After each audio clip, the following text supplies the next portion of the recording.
Dugaan ada pelaku yang bersihkan sidik jari pada jasad korban kasus Subang, ambulan berhenti di dua lokasi. Mengapa tidak ada sidik jari pada dua jasad korban kasus Subang? Padahal jasad Tuti Soehartini diangkat oleh 4 orang tersangka kasus pembunuhan ibu dan anak di Subang. Sidik jari seharusnya menjadi pintu masuk polisi untuk mengungkap siapa pelaku pembunuhan Tuti Soehartini dan Amalia Mustika Ratu.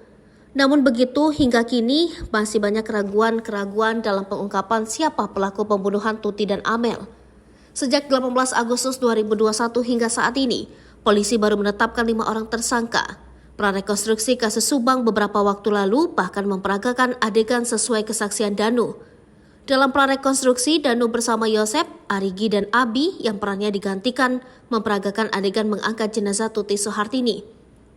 Logika sederhananya, jika memang mereka berempat tidak mengenakan sarung tangan, seharusnya sidik jari menempel pada jasad Tuti.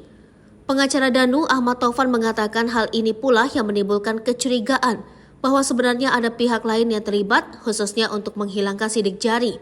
Nah, ini dugaan ada pihak-pihak tertentu yang turut membantu menghilangkan sidik jari dan lain-lain, karena nggak mungkin almarhumah Bu Tuti terbang menuju Alphardnya, kata Taufan. Pasalnya, berdasar keterangan Danu, 3 tersangka lain tidak mengenakan sarung tangan. Taufan meyakini ada pihak lain di luar 5 tersangka kasus Subang yang bertugas menghilangkan barang bukti. Perlu diketahui bahwa saat ditemukan dalam bagasi Alphard pada 18 Agustus 2021, jenazah Tuti dan Amel tak langsung dibawa ke rumah sakit. Ambulans yang membawa 2 jenazah ini sempat berhenti di beberapa tempat. Ia sangat meyakini bahwa pembunuhan Tuti Soehartini dan Amalia Mustika Ratu sudah direncanakan dengan matang. Dapat dipastikan bahwa jenazah ibu dan anak di Subang ini tak langsung dibawa ke rumah sakit. Sopir ambulans pembawa jenazah Tuti dan Amel, Imam, mengakui hal tersebut. Imam merupakan pegawai puskesmas Jalan Caga.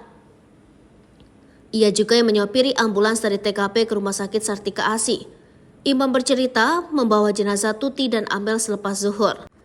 Imam merunut mulai dari ke TKP kasus Subang lalu memasukkan jenazah pembunuhan ibu dan anak di Subang ke ambulans.